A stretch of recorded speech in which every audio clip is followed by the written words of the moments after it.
네, 여러분 안녕하세요. 영화계 프로그램에 오신 분 여러분들을 환영합니다. 저희 프로그램을 듣는 데 있어서 주의사항이 두 가지 있습니다.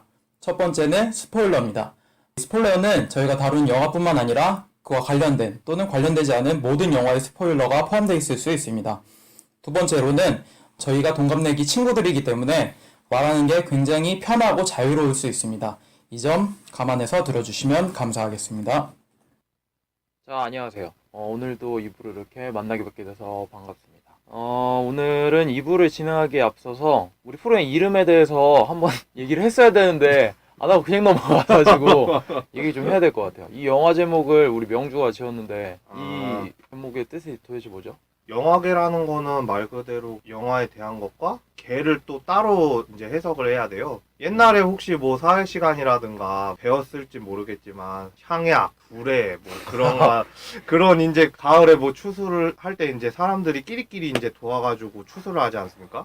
그런 것처럼 우리가 영화에 대해서 평가를 해보고 좋은 것들을 이제 평가를 해보면서 이제 좋은 모임을 만들어 보자는 뜻으로 영화계라고 이제 제가 지었죠. 뭔가 추수하는 거야? 평가를 갖다가 이제 추수한다는 느낌이니까 뭔가 이득이 있어 우리가 이거 하고.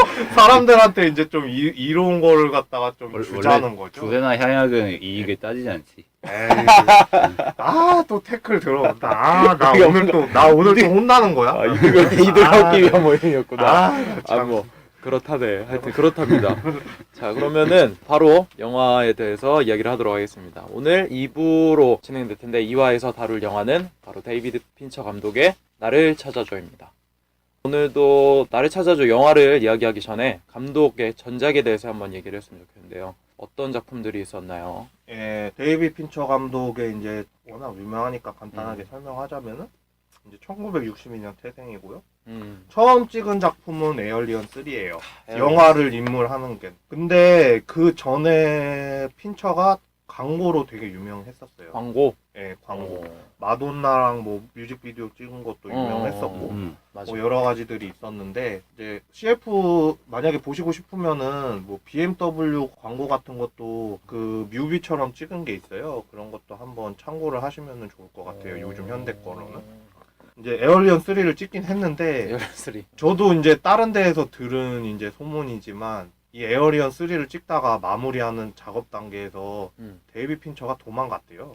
제작을 하다가 왜? 너무 망해가지고 이거는 내 작품이 아니다. 그러고서 도망쳤대요. 이거를 갖다가 그래? 내 겁쟁이네. 커리어에는 제발 넣어달라지 마라. 그런데 어, 어쩔 수 없이 영화 사전에는 커리어가 들어가 있습니다. 겁쟁이네, 겁쟁이. 예. 그러고 나서 이제 다시는 이제 이딴 영화를 내가 만들진 않겠다. 그러고선 이제 다짐을 하게 되고 그 다음에 이제 1995년에 세븐이란 작품을 찍게 되죠. 세븐. 모건 프리먼이랑 브래드 피트를 이제 보호하게 되면서 케빈 스페이시. 아이고 너무 유명한 작품이기 때문에 이제 종교적으로는 뭐 치일악이라고 해야 네. 되나요? 탐욕, 음, 탐식, 나태, 음란, 교만, 시기, 그리고 네. 마지막에 분노. 예, 그런 거와 이제 접목시켜서 이제 스릴러 작품을 만들게 되는데 완전 여기에서 흥행을 해버려가지고 이제 사람들의 눈을 다시 이제 집중시키게 만들죠. 그 다음에 이제 세븐 다음에는 더 게임. 더 게임. 더 게임 같은 경우에는 그냥 재밌지. 예, 초반 이제 뭐 유주얼 서스펙트라는 그런 작품들과 마찬가지로 반전 영화로 많이 유명을 했었어요. 맞아. 예, 마지막 끝부분이 이렇게 될 수 있나 할 정도로 이제 그렇게 유명한 작품이니까 한 번쯤 그냥 심심하면은 킬링 타임용으로 봐도 좋은 작품이라고 저는 생각을 해요. 그 다음에 이제 뭐 파이트 클럽이라든가 파이트 클럽도 이거는 원래 자기가 찍으려고 했던 그런 구도가 아니었었는데 나중에는 이제 뭔가 이걸 조금 몽환적이고 판타지적으로 만들면 어떨까 그렇게 생각을 해가지고 마지막에 그렇게 힘을 실었다고 그래요. 에드워드 노튼이랑 이때 브래드 피트가 이제 이 사람의 페르소나인데 거의 이제 여자는 아니더라도 페르소나 격인데 이 두 사람을 갖다가 이제 조우시키는 이제 첫 번째 작품이 된 거죠. 결국에는 이제 흥행은 근데 망했지. 흥행은 망했으나 많이 회자는 되고 있는 작품. 맞아. 숨어있는 명작이라고 하기에는 우리나라에서는 뭐 OCN이라든가 그런 데에서 많이 틀어줬으니까 우리나라에선 평이 나쁘지 않았던 것 네, 같은데. 우리나라에서는 평은 그렇게 나쁘진 않았어요. 파이트 클럽 다음에 이제 조디악도 찍게 되고 조디악은 뭐 연쇄 살인범에 대한 이야기이긴 하지만 조디악 전에 패닝룸 있잖아. 패닝룸도 있죠. 패닝룸도 이제 조디악 전에 제가 얘기를 원래는 했어야 됐지만 조디악을 먼저 얘기한 거는 조금 센 거. 조금 센 거. 연쇄살인범 이야기가 있었다는 거를 이제 영화했다는 거. 그걸 좀 알려드리고, 패닝룸 같은 경우에는 조디악 전에 만들어졌지만 밀실 폐쇄 스릴러. 그러니까 범죄 집단이 이제 쫓아오고 있는데, 이제 어느 한 공간에서 머물면서 그들의 이제 뭐 상황을 살펴가면서 이제 살아남는다는 이야기이긴 한데, 그런 부분적으로 봤을 때는 이제 조금씩 이제 발전돼 가고 있지 않나라고 이제 사람들이 많이 생각을 해요. 패닝룸이라든가 조디악 같은 경우에는. 조디악 같은 경우에는 평론가들이 참 좋아하더라고요. 그 사람의 핀처에 대해서 얘기를 할 때 이거 조디악은 꼭 빼먹으면 안 된다라고 얘기를 했을 정도로 그렇게 봤던 작품이고, 그 다음에 이제 조금 이제 좀 어두운 작품을 많이 하다가 벤자민 버튼을 만들게 되고, 벤자민 버튼의 시간은 거꾸로 간다. 그걸 만들게 되면서 또 브래드 피트 만났네. 그거 외적으로 이제 뭐 특수 효과라든가 그런 게 또 이런 것도 많이 사용을 하는 감독이구나, 그런 것도 많이 알려줬고, 이것도 제가 잘은 몰랐었는데 원작이 있다고 그러대요. 제가 그래요? 잘 몰랐었는데 이거를 저는 처음에는 원작이 아니고 그냥 이 사람이 지어낸 건 줄 알았어요. 그런데 점점 작품을 보고 하다 보니까 핀처가 각본에 대해서 되게 신경을 많이 쓰더라고요.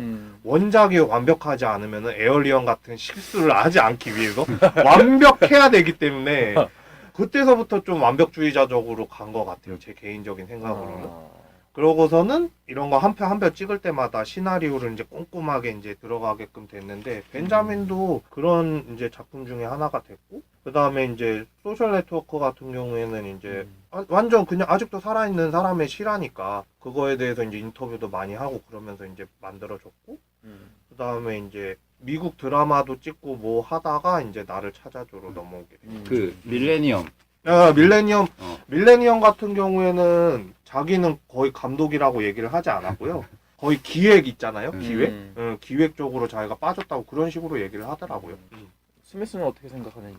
나는 핀처 작품 중에서는 여러 가지 다 보긴 했지만 파이트 클럽하고 이제 조디악이 정점이 아닌가 싶은데, 특히 파이트 클럽은 뭐 아는 사람들 많을 테고, 조디악 같은 경우는 이제 좀 저평가를 받는다고 보는데, 사실 매니아도 갈수록 고평가가 좀 된다고 보거든. 실제로 그렇기도 하고. 맞아.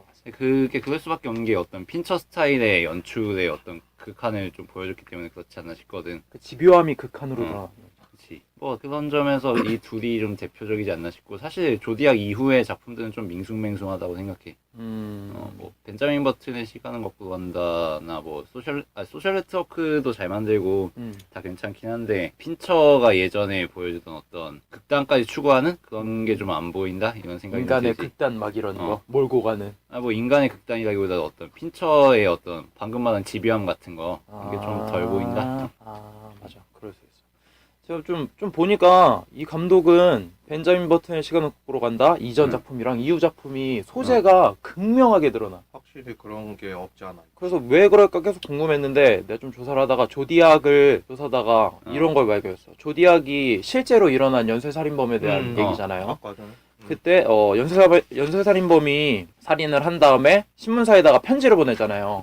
근데 첫 번째 편지가 69년 8월 1일 날 보냈는데, 그 당시에 데이비드 핀처 감독이 7살이었어.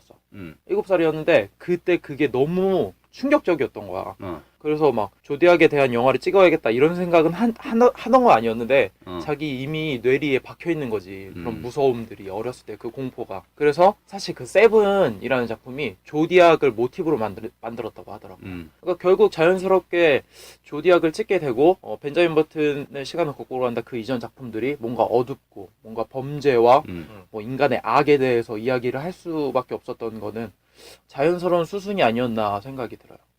그리고 제가 봤을 때 데이비드 핀처 감독을 나는 굉장히 좋아하는데, 첫 작품을 더 게임을 먼저 봤어요. 초등학교 때 봤는데 더 게임도 재밌지. 너무 충격적이었어. 지금도 다시 보고 싶어요. 정말 괜찮아. 데이비드 핀처 감독의 가장 장점이라고 하면은 이야기를 쫄깃쫄깃하게 잘 이끌어가.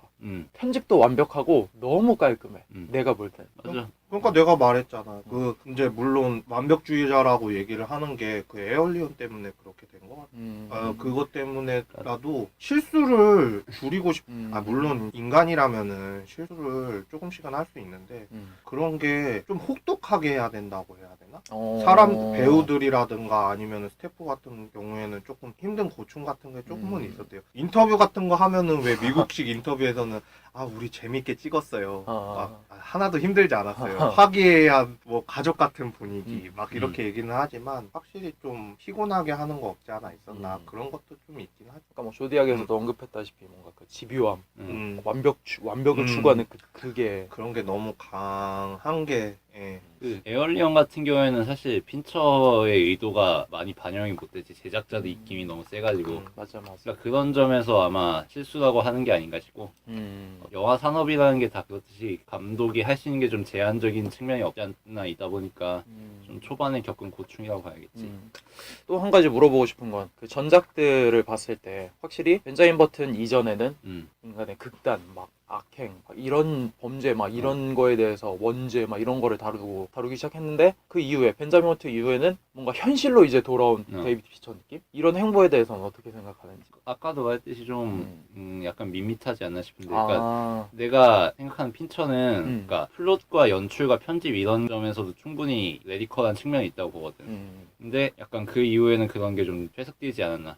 물론 영화로서 때까는 좋지. 근데 그러니까 단순히 소재라든가 주제라든가 이런 것뿐만이 아니라 스토리의 긴장감이라든가 이 영화를 보면서 관객이 느낄 수 있는 전율 이런 게 좀 떨어지지 않았나 싶거든. 막 벤자민 버튼의 시간은 거꾸로 간다나 소셜 네트워크 보면서 마지막 결말에서 막 전율 느끼고 이런 사람들 나 없을 거라고 보거든. 그렇지 않나? 확실히 그렇지. 그게 잔잔하게 이제 결말로 이제 그러니까 그거는 꼭 소재나 주제가 바뀌어서 이런 거라기보다도 약간 힘이 빠진 느낌이 좀 나거든. 물론 다 좋은 영화지 둘 다. 평점 주면은 다 어느 정도 높게 줘야 될 영화들이고, 근데 핀처의 이전 스타일을 생각하면 조금 이 사람이 좀 쉬어가는 건가 이런 느낌이 좀 든달까. 나도 쭉 보면서 전작의 그 작품들이 대부분 스릴러나 이야기를 짜집어가는 영화들인데 이게 제일 독특해. 벤자민 버튼의 시간은 거꾸로 간다는 정말 데이비드 핀처 스타일이 아니야. 그래서 이걸 본 다음에 이 감독 누구야? 하고 딱 봤는데 데이비드 핀처라고 이게? 그래서 너무 놀랐던 기억이 나. 확실히 좀 착하게 간 거 없지 않아 있지. 딱 보면. 그리고 또 이제 물론 정훈이가 얘기를 했지만 나 같은 경우에 생각을 했을 때는 조금 더 극한이라기보다도 조금 더 완벽하게 만들기 위해서 조금 현실적, 그러니까 원작 대비를 되게 많이 했다고 그랬잖아. 그러니까 이제 좀 현실적으로 조금 눈을 돌리면서 이제 사람 이야기에다가 조금 더 초점을 둬가지고 그렇게 많이 이야기를 하는 것 같아. 물론 조디악 같은 경우에도 그 살인범에 대해서 물론 집요하게 집중적으로 했겠지만 그 뒤에 있는 사람들은 꼭 현실에 살아있는 사람들 같잖아. 소셜 네트워크는 당연히 살아있는 사람이고 이번에 우리가 나를 찾아줘 같은 경우에도 이제 거기에 있는 사람들이 진짜 실존 인물들 딱 그러면서 이제 그걸 갖다가 캐릭터적인 성격 그런 걸 갖다가 부각시키려고 그렇게 가는 좀 착한 쪽도 갔다가 속았지 하면서 이제 다른 쪽으로 이제 가는 그런 것도 없지 않아 있다고 봐. 난 약해졌다고는 생각하지는 않고 좀 더 뭔가 성숙해졌다고 해야 되나?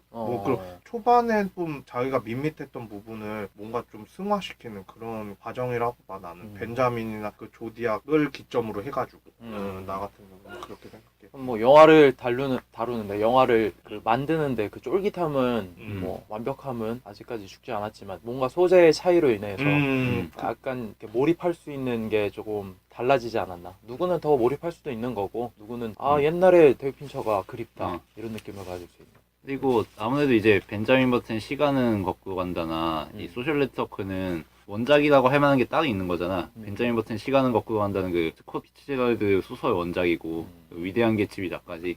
그리고 소셜 네트워크는 아예 실화지. 실화를 다룬 거니까. 그런 점에서 좀 핀처 자기의 이야기가 어쩌면 아닌 거지 사실은. 본인의 스토리는 아니고 이야기만 잘 이끌어 나갈 수 있는. 대변해주는 그런 거.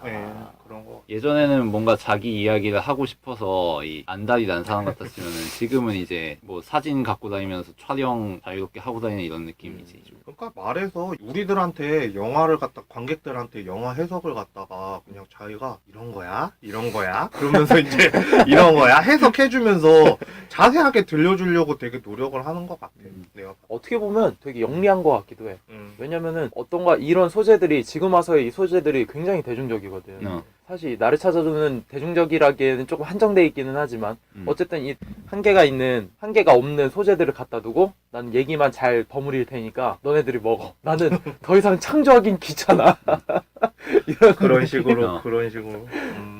근데 그러면 이제 팬으로서는 좀 기대할 게 좀 없어지는 거지. 그럴 수 있지 좀. 아쉬워요 그러면서. 전작 이야기는 이 정도만 해도 네. 될 것 같습니다. 자, 그럼 본격적으로 나를 찾아줘 영화를 이야기해 보도록 하겠습니다. 자, 나를 찾아줘. 일단 간단하게 어떻게 봤는지 한번 얘기를 잠깐 해보자. 나 같은 경우에는 이제 초중반부는 재밌게 봤어 정말. 핀처 특유의 연출감이나 편집 능력도 대단했다고 보고 그리고 그 아내가 사라지는 시점까지 그 긴박감, 잘 짜여진 듯한 이 플롯 이런 것 굉장히 재밌게 봤거든. 근데 난 사실 아내가 떠나는 게 밝혀지고 이 트릭 같은 게 다 까발려지잖아 중후반부에. 근데 그 이후부터는 좀 텐션이 떨어졌다고 보거든. 그 이후부터는 사실 좀 그냥 그랬어. 나 같은 경우에는 조금 생각이 틀린 거는 나는 초반이 조금 지루했고 20분 30분 정도 지루했고 그 이후의 내용들은 물론 나중에 또 얘기를 하겠지만 정말 이제 좀 현실적으로 사람들한테 다가오는 그런 걸로 이제 과정 같은 거를 이제 아까 전에 말했듯이 이제 다 까발라지고 그 과정들이 쫙 나오잖아. 그 과정들이 이제 또 이제 나중에 후에는 이렇게 되었어요 하고선 딱 보여주는데 정말 저거는 정말 내가 할 말을 없게 만드는구나. 그냥 저런 사람도 있을 수도 있겠구나라는 생각을 많이 하면서 옆에 이제 같이 본 사람도 그렇게 얘기를 하더라고. 나한테 저 그렇게 무서운 여자 아니에요. 막 그러면서 얘기를 하더라고. 은근 여자랑 봤다는 걸 자랑하고 있는데. 아니야. 그런 거 아니고. 그렇구나. 그렇게 나는 얘기했어. 개인적으로 영화관에서 봤을 때 엄청 낄낄대면서 봤어. 그러니까 이게 재밌어서 하하 웃는 거랑 진짜 너무 기상천외하고 나한테는 코드가 너무 딱딱 잘 맞는 거야. 너무 낄낄대면서 봤는데 가장 낄낄댔던 것 중에 하나가 뭐냐면 뒤에 보면은 전 남자친구였는데 좀 사이코 같은 애 있잖아. 이름이 뭐더라? 하여튼 그 사람이 내가 자주 보는 시트콤에 엄청 많이 나온 사람이야. How I Met Your Mother이라고. 거기서는 막 엄청 여자를 후리고 다니는 남자 배우가 나왔어. 근데 그 배우가 맨 처음 나온 게 폴라로이드 사진으로 딱 나왔거든. 그 에이미랑 같이 찍은 걸로. 근데 그 보자마자 너무 빵 터지는 거야. 왜냐면은 이 사람은 그 배역은 바람둥이 역할하고 막 그런 걸 엄청 많이 했다. 근데 사실은 이 사람이 현실에서 게이 부부야. 그래서 애도 한 명인가 두 명인가 입양해서 키우고 있어. 그러니까 게이 부부인데 여자를 스토킹해가지고 그렇게 만났다는 게 난 너무 괴리감이 느껴지면서 너무 웃긴 거야. 그러니까 뭐라 해야 되지? 계모야.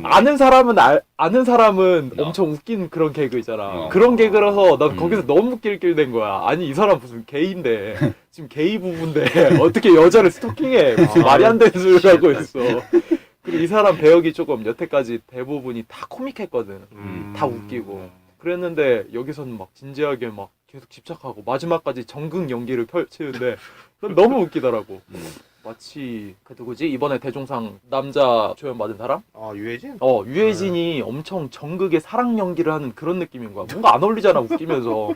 약간 그런 느낌이었지. 좀 매니악한 그런 낄낄거림이 있어서. 그런 사람들이 박영규의 주연되면 안 이인임 됩니까? 연기. 약간 이인임. 근데 이인임? 그건 너무 잘해서 하여튼 약간 그런 느낌이었습니다. 자, 그러면은 간단한 평은 이 정도로 하고 자, 스토리로 들어가서 얘기를 한번 해봅시다. 맨 처음 나온 장면이 이제 남편이 여자 그 에이미의 머리를 보면서 얘기하는 게 굉장히 좀 충격적이죠, 초반부터. 이 충격적인 장면은 어땠는지 처음에. 나는 그때 그냥 별 생각 안 하고 있었는데 그냥 나는 그냥 보통적으로 나는 지나간 것 같아. 별로 그런 생각은 별로 안 들었어. 별로 의미 안 두고? 그냥 의미 안 두고 그냥 원래는 초반 5분 정도가 뭐 그런 거를 갖다가 좌지우지한다 그렇게 얘기를 하는데 그냥 나는 스무스하게 본 것 같아. 나는 니네들 이야기가 더 궁금한데 그냥. 나는 그게 결말 얘기일 것 같긴 했어. 처음에 보자마자 도가 텄네. 그래서 마지막에 그거 반복되잖아. 그 첫 장면. 어. 그때 아 이건 좀 예정된 수순이었구나 이런 생각했지. 그렇게 해서 그 충격적인 장면을 시작하고 그 다음에 이제 결혼 5주년 날인데 아내가 사라진 거를 발견하게 돼요. 그리고 뭔가 유괴당한 느낌의 그 집안 현장을 발견하게 됩니다. 그리고 경찰들이 와서 이제 얘기를 나누기 시작하죠. 초반 장면은 뭐 어땠는지? 영화를 본 지가 한 2주 돼가지고 선명하게까지 기억은 안 나는데 그 무난하고 깔끔하게 넘어가지 않아 상당히? 경찰 오는 장면이라든지 현장 취조하는 장면이라든지 여기서 군더더기 없이 잘 보여줬던 것 같아. 나도 뭐 그때까지도 뭐 아무 생각 안 하고 있다. 아 그럼 얘가 무언가를 누가 들이닥쳤나 아니면은 그 부인이 어떻게 뭐 했나 뭐 그런 생각 정도만 했을 뿐이지 그냥 딱 보면서 경찰하고 얘기를 하는데 이제 남자 주인공의 그 심리 상태라든가 그런 게 조금 부각이 됐던 장면이긴 한데 나는 조금 지루했으니까 그때 초반 부분에는 나는 그렇게 해서 넘어갔던 것 같아. 그냥 남자 주인공 쪽으로. 걔가 초반부터 자기가 범인이 될 수 있다는 가능성, 범인으로 지목될 수 있다는 가능성을 인지하고서 어떻게든 지목 안 당하려는 듯한 움직임을 계속 보여주잖아. 그게 좀 재밌지. 약간 아내가 사라졌는데 막 엉엉 울면서 막 아내가 사라졌어 어떻게 이런 느낌이 아니라 그런 느낌. 나 범인 아니에요? 내가 안 했어. 약간 이런 느낌? 아유, 그 미국식으로 오히려 쿨하잖아요. 그러니까 자기가 범인으로 몰리게 되고. 나는 별로. 그러고 나서 이제 경찰서 가서 얘기도 하고 이제 에이미의 부모님들과도 만나서 얘기를 하고 이제 에이미 부모님들은 사라진 에이미를 찾기 위한 대책 기기를 마련해요. 웹사이트를 만들고 언론에 발표를 하고 www.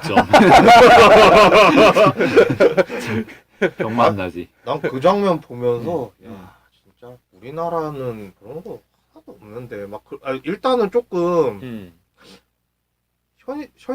현실적으로도 좀 잘 안 받아들여지고 물론 소설책 원작이긴 하지만 저런 게 진짜 얼마나 유명하길래 에이미 그 뒤에 이제 내용이 나오지만 그치. 에이미가 얼마나 유명하길래 저렇게까지 세워갖고 뭐 그렇게 할까 그렇게 뭐 행복했던 가정인가 그게 이제 조금씩 궁금증으로 이제 다가오기 시작을 하지 나 같은 경우에는 그때 당시에는 어메이징 에이미.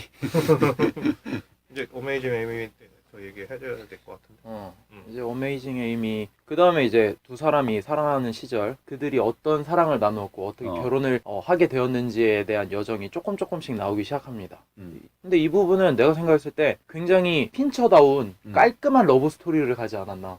정말 얘기해줄 거 딱 얘기해주고 어떤 여자가 봐도 이런 남자가 생기면 결혼할 수밖에 없겠구나. 그치.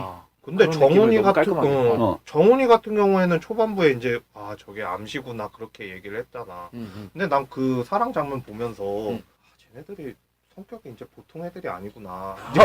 초반부터 그런 걸 느꼈다고? 그 생각을 느꼈다니까. 뭐 어딜 보면서? 사랑 이야기를 보면서 참 뭐 멋있는 사랑이다. 대가리를 깬다 어쩐다 뭐 이런 얘기 나오잖아. 멋있는 사랑이다. 그러고선 생각은 하고 있었는데 뭔가가 조금 이상한 게 조금씩 이제 느껴지는 게 뭐 이제 도서관 씬이라든가 아니면 이제 얘기를 해주면서 프로포즈 하는 거를 보면서 얘네들이 보통 성격은 아니겠구나 그 생각을 이제 들게 됐지. 그러면서 닉은 일단 왠지 얘는 범인 쪽으로 몰려갈 걸 갖다가 이제 초반부에 얘기를 했지만 여기서부터 얘가 질질 뭔가를 끌겠구나 그 생각은 들었지. 그 뒤로는 뭐 에이미가 뭐 전체적으로 끌고 가지 않을까 그 생각은 잠깐 했었어. 잠깐.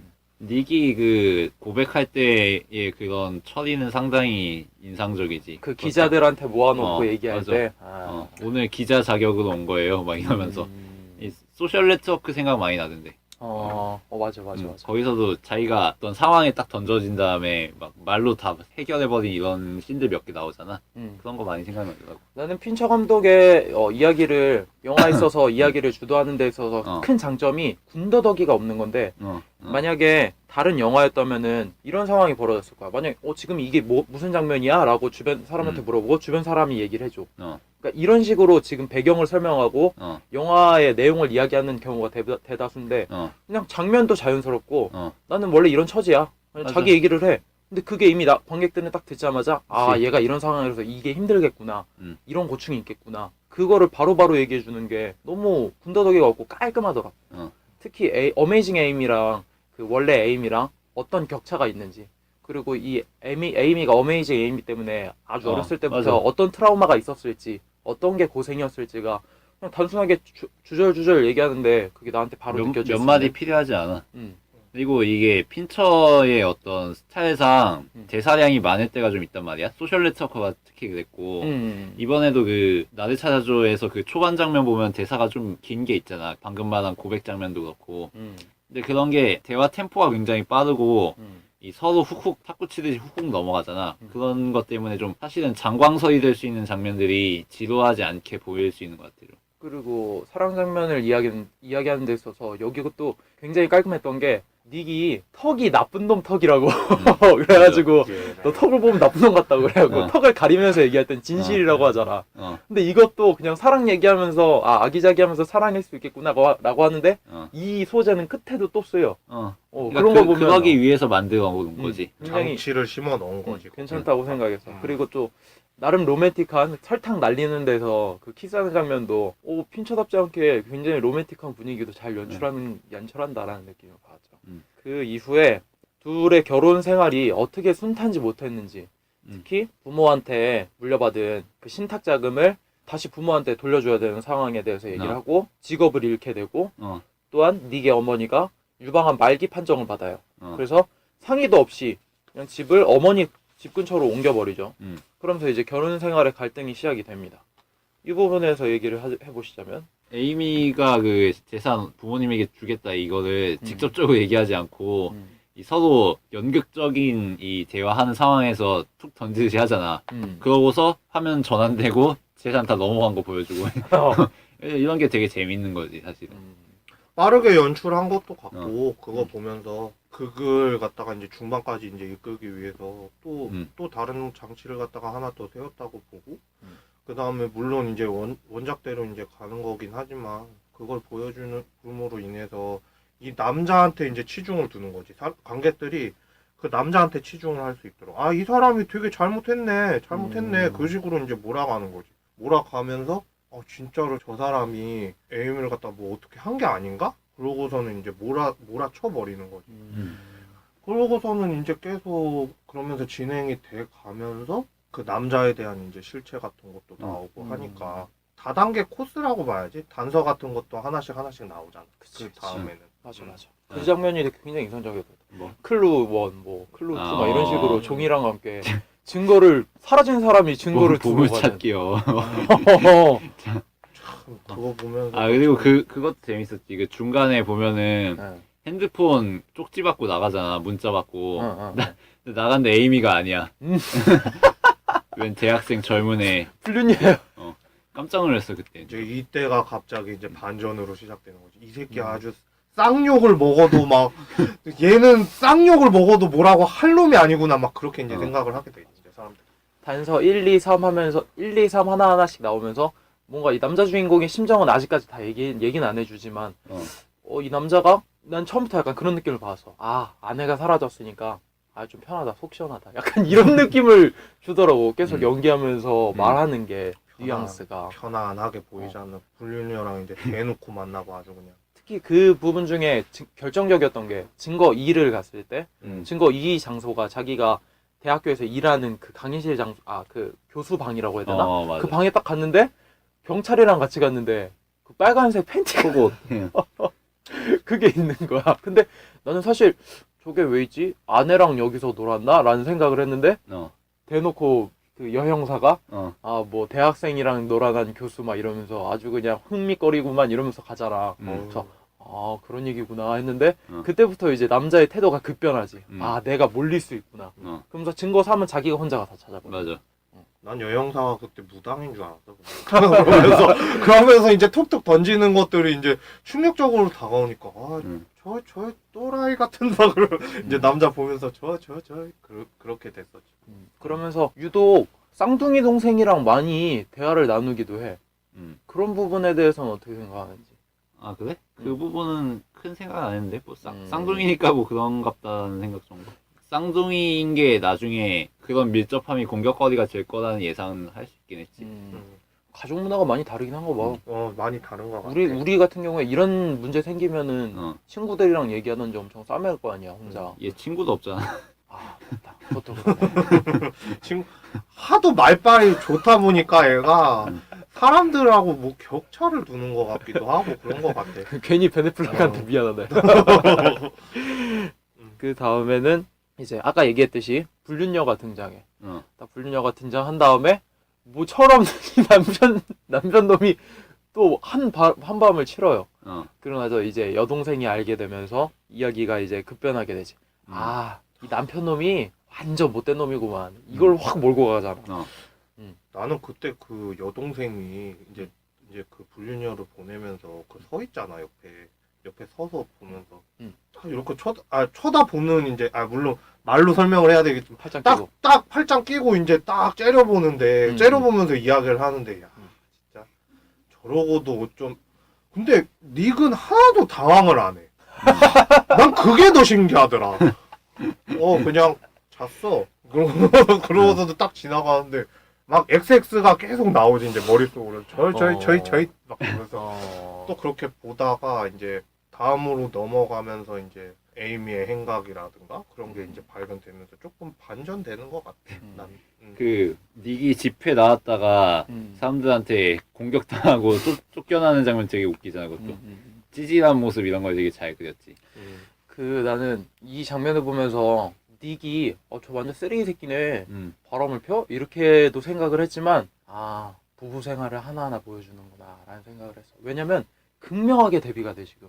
닉이 에이미한테 맨 처음에 접근했을 때 얼마나 로맨틱하고 그 사탕 키스 설탕 날리는 키스 사탕 키스는 아니지 하여튼 설탕 키스하고 키스는 그 뭐야 김태희야 이거 하여튼 두 분은 다른 사람이랑 만나지만 그러고 나서 결혼할 때 프로포즈도 정말 괜찮아. 그리고 둘이 문제가 생겼을 때도 어떻게든 해결하려고 했고 둘의 그 사랑을 나누는 방식이 굉장하고 특히 그걸 제일 강조하더라고. 그 선물을 딱 줬을 때 둘이 똑같은 선물을 해서 주잖아. 그래서 아 우리는 정말 최고인 것 같다고 딱 맞는다고. 근데 그 순간 나는 야 2, 3년 만나자. 너네 결혼하면은 끝이야. 달라 이 생각을 나도 모르게 하는 거야. 하도 얘기를 많이 들으니까 유부남 유부녀들. 그래서 딱 이걸 보자마자 닉이 쓰레기 새끼긴 하지만 이 장면에서는 그리고 나쁜 놈이기도 해. 근데 저런 게 태연하게 그렇게 하는 게 이게 약간 결혼 생활을 조금 단편적으로 보여주는 게 아니라 아닌가. 좀 짧은 시간이니까 결혼 생활의 충격적인 것들, 결혼 생활에 있어서 힘든 것들을 딱딱딱 던져줘야지. 야 결혼 생활 이렇게 힘든 거야 얘들아 이렇게 얘기를 할 수 있는 거거든. 그걸 보면서 어떤 사람은 그런 얘기 하더라고 리뷰에다가 사랑과 전쟁. 부부 클리닉 사랑과 전쟁. 갑자기 그게 떠올랐대. 그래서 그게 왜 떠올랐냐고 그러니까 일단 불륜 기본이잖아. 그러면서 이제 그렇게 들어가니까 이제 나중에 다 보고 나왔을 때 그 중반 부분에는 사랑과 전쟁이 이제 서막에 올랐다. 그렇게 얘기를 많이 하더라고. 그래서 이제 불륜을 저지르게 되고 그 언론에서도 어느 정도 공개가 되는 상황이 됩니다. 더불어서 그 임신 사실에 대해서도 얘기를 하게 되죠.